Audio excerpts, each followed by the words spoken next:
Well, good morning. Good morning. Welcome to Mind Matters 2020. We're back, guys. We're back.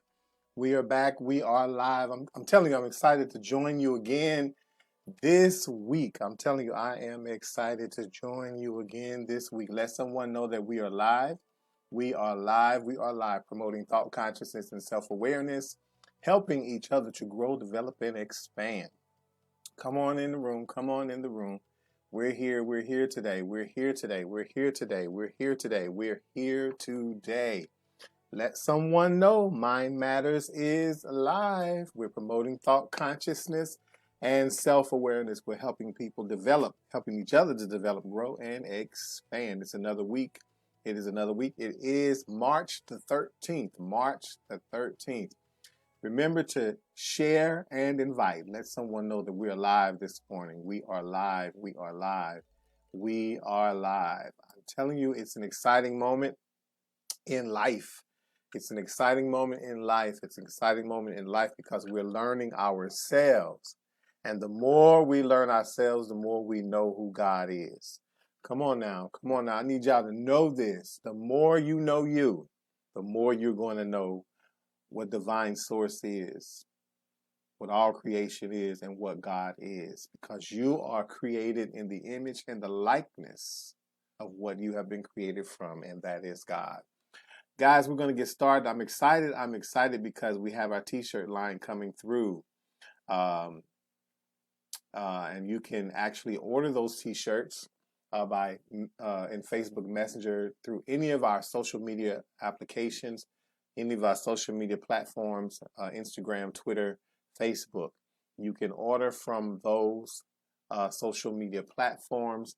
That first t-shirt that we've come out with is this one.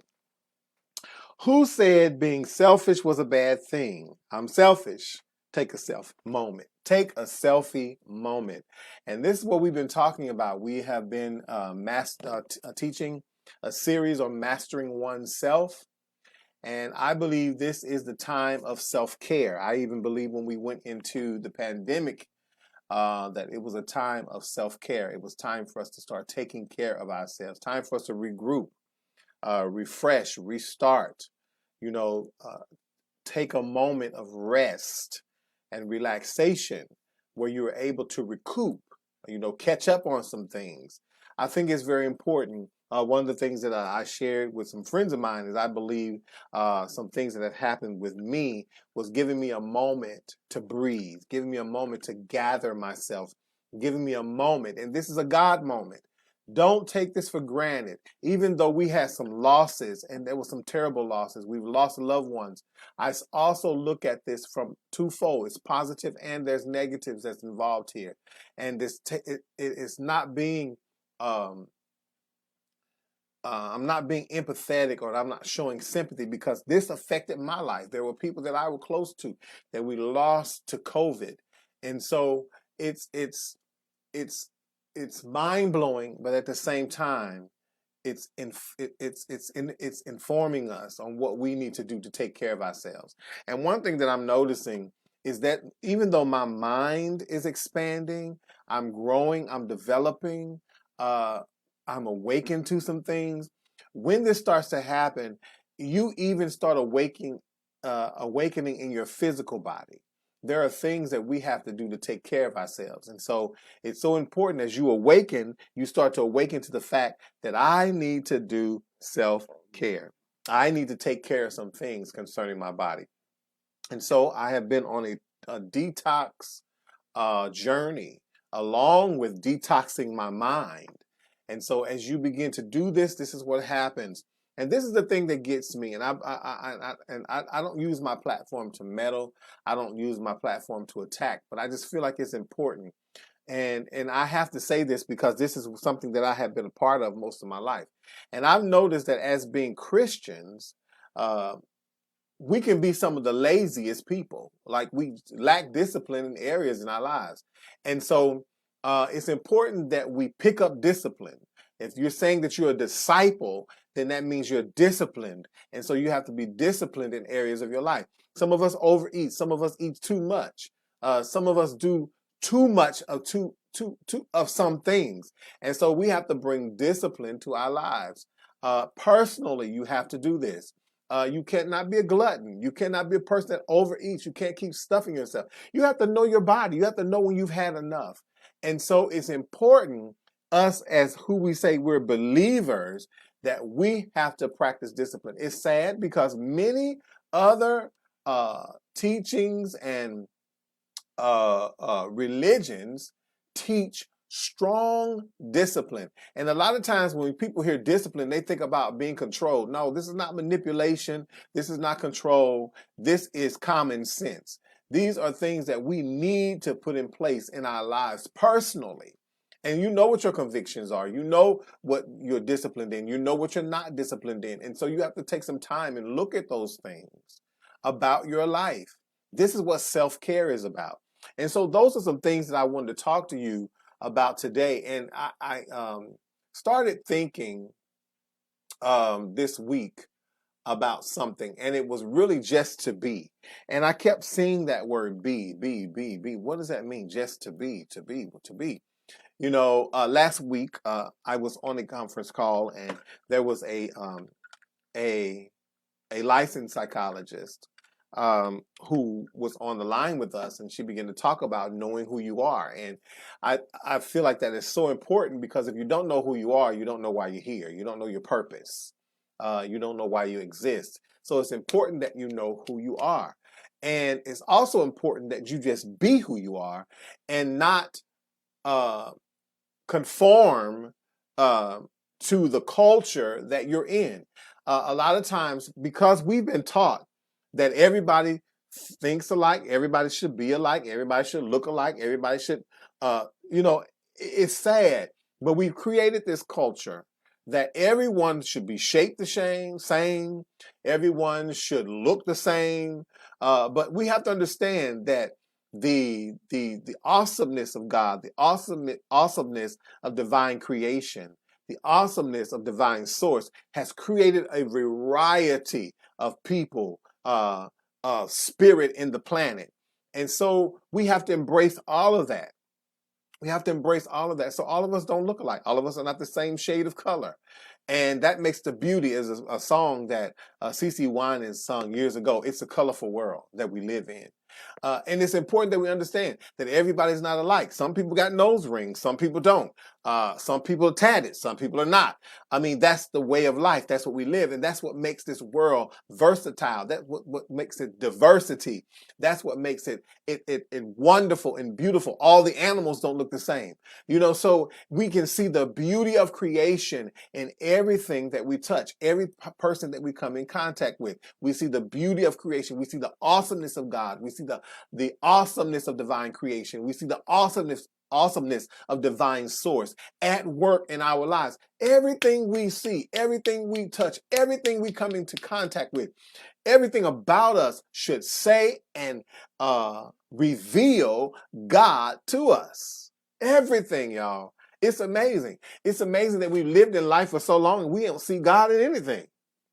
But we got to see God in the trees. We've got to see God in creation. We've got to see God in one another. We've got to see that. We spend so much time, because we've been programmed this way, to see everything about people that are opposite of what God is. That's how we've been taught. That's the reality. That is reality. We have been taught to see everything about a person, the negative things, everything about a person outside of what they were created to be. And it's sad that we live in a culture where we're cultivated that way, to think the ugliness, the lack of beauty about so many things around us. But if we awaken to ourselves, and I'm telling you, as I am awakening to who I am seeing you, I'm seeing myself, I'm seeing creation in a whole different perspective, a whole different attitude. You know, and it's a blessing to know who you are and to just exist. You know, many of us, we're not living. We've got to live. We've got to exist. We've got to occur. It's got to happen. It's got to take place. It's got to come about. It must arise. It crop up and transpire. Be who you have been created to be. Nothing less. Can I tell you that there is nothing missing or nothing broken about your life? That's a mentality. That's a taught thing. Nothing is missing about your life. Nothing is broken about your life. Only in your thought patterns have that been created. That's an image that has been created in our minds to think that we are broken, to think that we are off, to think that we are nothing. We've been programmed to think that. And so now we have to deprogram ourselves of what someone else has programmed us to be. And many of us, people of color, we deal with that on a regular basis, is because that's been something that has been in our lineage. We were brought into this country. Our forefathers were brought into this country. We are grandchildren and great-grandchildren and great-great-grandchildren to slaves. And so our forefathers were affected mentally and physically, psychological abuse. And so that mindset and thought pattern has been passed down from generation to generation to generation. And so we wonder why we have these thought capacities that say we are less than, we can't do it like others can, we don't have the same opportunities.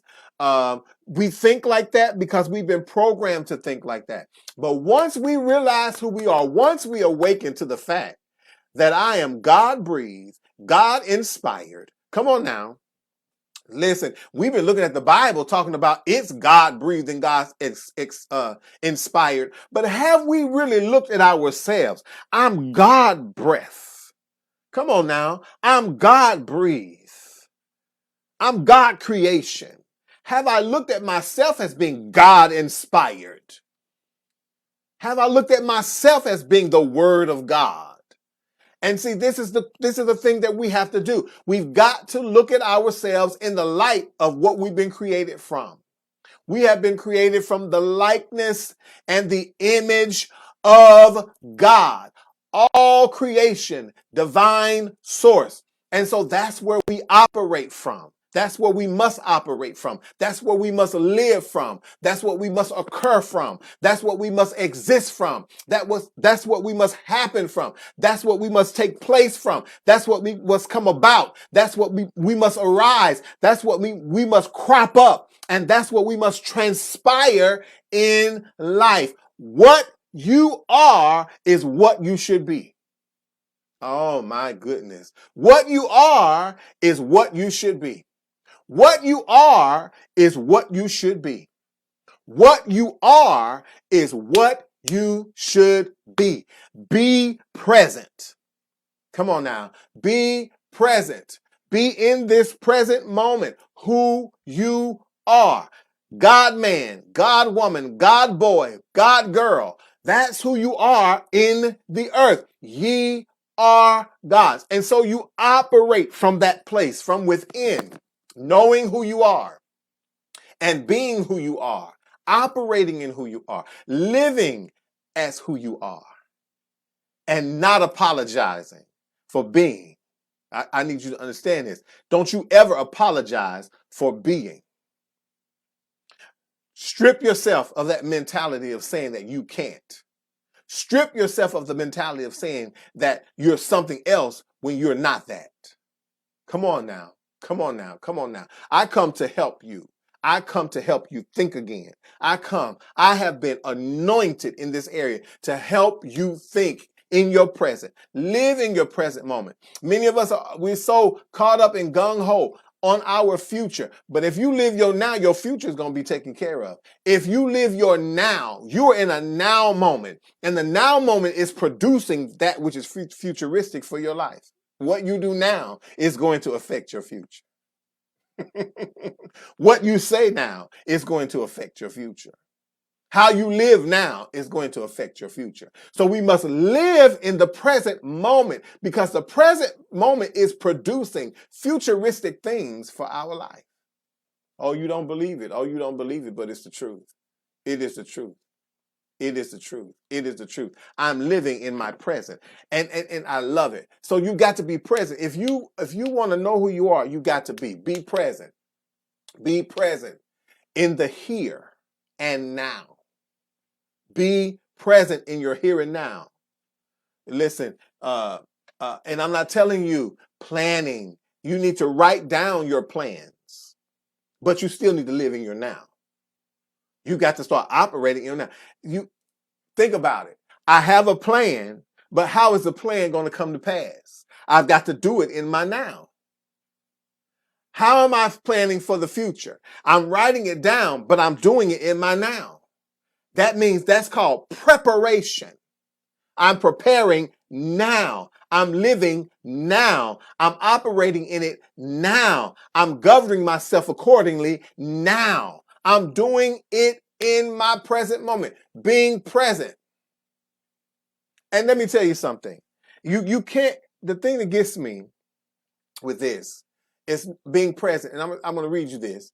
To be present is do what I'm doing. What are you doing right now? What are you doing right now in your present moment? Because this is determining who you are. It was something that Dr. Matthew Ferguson said to us years ago. And I'll never forget this. This man has impacted my life so, because there are things that will come up that he taught us years ago. And one of the things that he said, I never will forget this. This blew me away. We were sitting in a service and he said, the real you is who you are when you're alone. I need you to pause and see live. Think on that thing. The real you is who you are when you are alone. Nobody's around.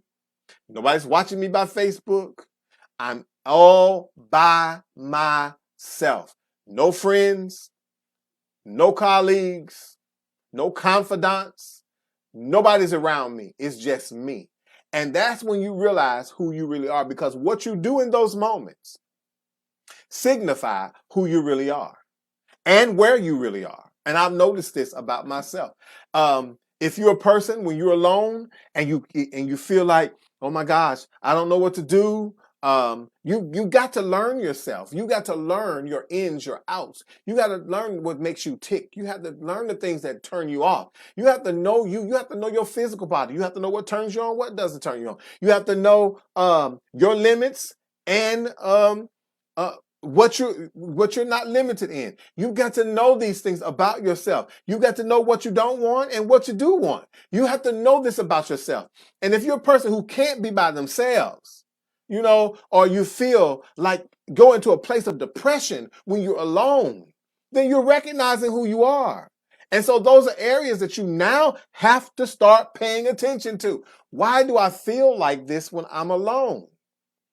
Why do I feel like I'm not going to make it because I'm by myself? Those are areas in your life that you have to deal with. Why do you feel that way? Were you programmed that way? Were your parents that way? Was your mother and father that way? Did something happen to you? Were you neglected in some area? Why do you feel when you're alone that you go into a place of depression? Why do you feel that way? And so those are areas we have to tap in because we got to get to know ourselves. I got to know the reason why I feel that way. And so you have to ask yourself, why do I feel this way? This is what meditation does for you. Meditation, be present, do what I'm doing, do what you're doing right now, and take some time. I can't encourage you enough to get alone by yourself and get in a place of meditation and quietness. Get quiet every day, not once or twice a week. You got to do this every day. You got to find a quiet moment of meditation where you are alone and do this every day. Somebody say every day, not once a week, not twice a week, but you got to do this every day. And stay there long enough. Listen to me. Stay there long enough to recall and remember. I'm telling you, stay there long enough to recall and to remember, because there is something that you have to recall and remember in order for you to pinpoint what it is and why do you feel, why do you think, why do you react, why do you act, why do you govern yourself that way, why do you retaliate, why do you do these certain things in your life. You got to remember and recall. Also, in this time of meditation and quietness, it gives you an opportunity to remember and recall who you are. Because many of us have defined ourselves based upon our reactions, based upon what someone else has said. Because we don't know who we are, we tend to accept what people say about us on the outside as the definition of who we are. Nobody can know you outside of you but you. Nobody can know you outside of you. You only know you. People can only look at you and begin to label you based upon your actions. But just because I'm acting out this way, that does not mean that's who I am. Oh, okay. All right, all right. These may be reactions to some things that have happened or transpired in my life. And so I'm just these are reactors. Some certain things happen to me that trigger these things, these reactions in me. So that's not the real me. That may not be the real me. And so I've got to find out who I am. I'm not my reactions. I'm not how I carry myself when I'm in public. That's not the real me, because many of us put on face when we're in front of people. Oh, yes, we do it. We're the best actors. Many of us should get Emmys and everything because we can really put it on. We can really put it on. We can put on a show. But is that really us? No, it's really not us. It's what we have been imaged as. Yeah. Elder Juanita says this all the time. The nation of images. These are images. These are play acts. You know, these are characters that we put on a daily basis, and it's not really who we are. When you start to tap in, when we start to tap into who we really are, we start to see our purpose. We start to see our visions unfold. Our goals are transpired because we know who we are. We know who we are. We know who we are. And we're not what someone has labeled us to be. Even your purpose explodes when you know who you are. Because you'll find that even your career will line up to when you know who you are. When you're walking in your purpose, when you've discovered and you're just being and you are existing, you're living, you're happening. This is what happens. So you have to get in that place of meditation and quiet time each day and recall and remember who you are. You know, you are I am. You are I am. And you have to say, I am. I am this. I am that. You know? And I was thinking about this before I came on, excuse me. And I thought about, you know, many times we talk about all of our positive things, but we never talk about the things that are negatives about us. I know that I can be selfish at times. I acknowledge that. And because I acknowledge that, I learned how to discipline myself in that area. You know, I know that I can be over the top sometimes. I know that sometimes I can go into teaching and it's not that moment to do that. And so I'm learning to discipline my areas in my life in those areas. You know, everything is not a teaching moment when I'm having a conversation. And I know that about myself. And so I watch those things and I'm making sure that I'm not going into teacher mode when I'm just having an intimate conversation. You see what I'm saying? So I'm learning these things about myself. You know, I'm learning who I am and what makes me tick and what does not make me tick. There are certain things that I like sexually that I may not like now that I liked years ago. And many people don't like to talk about sex because you feel like it's taboo.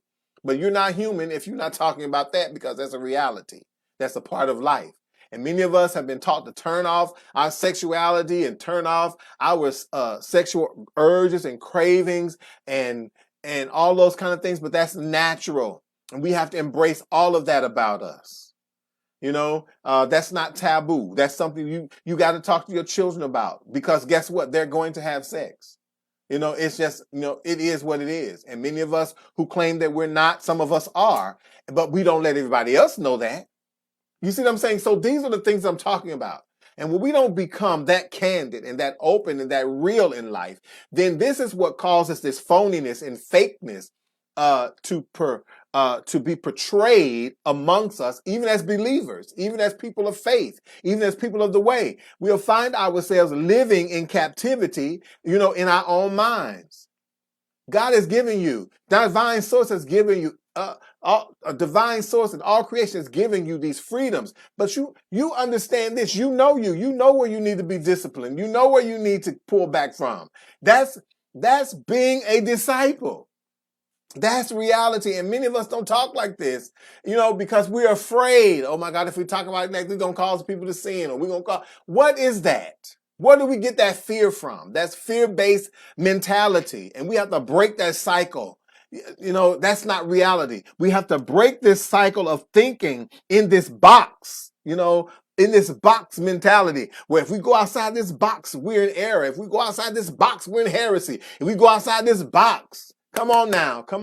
Let's move into spirituality, where we are living a life that is spiritual, disciplined, and we love, come on now, and we embrace one another. That's what Yeshua was talking about. Living a life. Come on now. That's what it means to have an abundant life. That means to live. My goodness. And so I'm getting close to my time. It's 11:43. I'm almost there. All right. So be present. Just be in that place of meditation, or what we call prayer, in a quiet time. Stay there long enough to recall, to remember who you are. And then you got to do self-care. One of the things that we tend to do is that we spend more time trying to help other people. But guess what? We go home and shut the doors and let our blinds down, and we're depressed because we have not done the self-care. One thing I've noticed, you can't love your neighbor as you love yourself if you don't love yourself. I'm telling you, you can't. And you can't love God if you don't love you. Hello? How can you love God who you've never seen, and you got a man standing in the mirror and you don't love him? Come on now. And that's what I'm telling you. You got to love you in order to love God. All right. So self-care. This is the number one job that we must do. Take care of ourselves. And this is mandatory. I need you to look at yourself, go in the mirror and say, it's mandatory that I take care of me, because I cannot take care of anyone else if I don't take care of myself. And many of us think, if I do this, then I'll be taken care of. Or if I take care of them, then I'll be taken care of. That is the most asinine thought process. And we have taught that to people. And people have committed suicide, taken their lives because we did not encourage them to do self-care. It is time for us to deal with this insanity.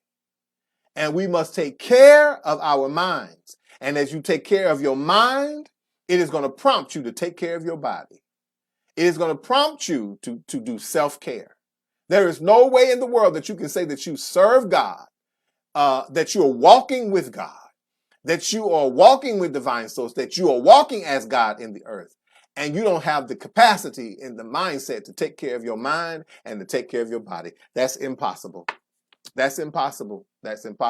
It is called for discipline.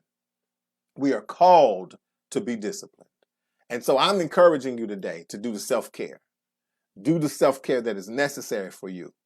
If you got to lay on the couch, if you got to talk, then you got to do what you got to do. But you got to get your mind back. Recall and remember who you are. All right, I'm out of here. I've done my 45 minutes with you today. This is Antonio Carter with Mind Matters 2020. Don't forget to purchase your t-shirts. Who told you that being selfish was a bad thing? I'm selfish. Take a selfie moment. All right, remember we're promoting thought consciousness and self-awareness. This is Antonio Carter with Mind Matters 2020, where we're helping each other to develop, grow, and expand. I'll see you next week at this same time, 11:15 a.m. Eastern Standard Time for Mind Matters 2020. Ashe, be blessed, so it is, and so shall it be. I'll see you guys again on next week. I love you. Peace.